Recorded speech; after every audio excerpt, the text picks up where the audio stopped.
বাংলাদেশে যে লাগছে মুন্সি মৌলানা এলা সব আজাগারের বাচ্চা।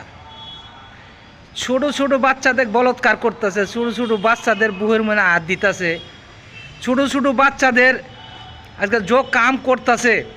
এগুলা কি জনগণ দেখে না? হ্যাঁ, তোরাই শাসন করস, তোরাই কোরআনে বলো যে এটা করস, এটা করস, এটা করস।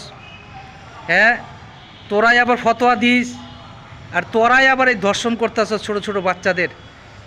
তোরা কি মানুষ না তোরা জানোয়ার, না না অন্য কিছু পশু? তোরা ছোট ছোট বাচ্চা, তোর মেয়ে যদি হইতো এটাতে তুই বলৎকার করতে পারতি?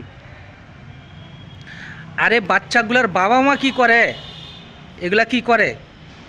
এগুলারে ধরুক আর জবাই করুক।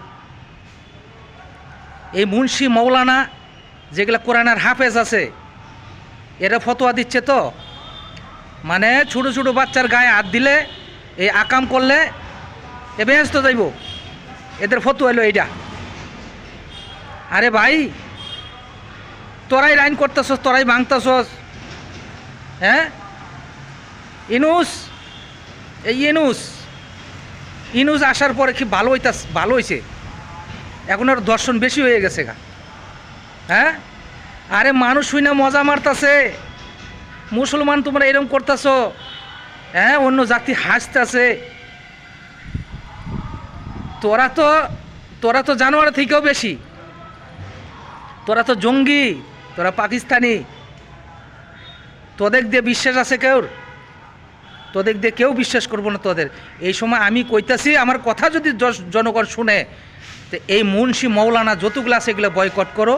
বয়কট কইরা কোরআন যেটা কইছে, কোরআনে যে শাসন আছে তোমরা এটা করো, ভালো থাকবা। কয়ে দিলাম, না হইলে দেশটারে শেষ করে ফেলাইব। আর 40 বছর 50 বছরে একটা করে মৌলানা, আর 17 বছর 5 বছর 7 বছরে বাচ্চাগুলোকে ধর্ষণ করতেছে। লজ্জা নাই এগুলার? আরে এদের লজ্জা থাকবো না তো? এদের লজ্জা কি করে থাকে? এদের যে এটাই যে ফতুয়া।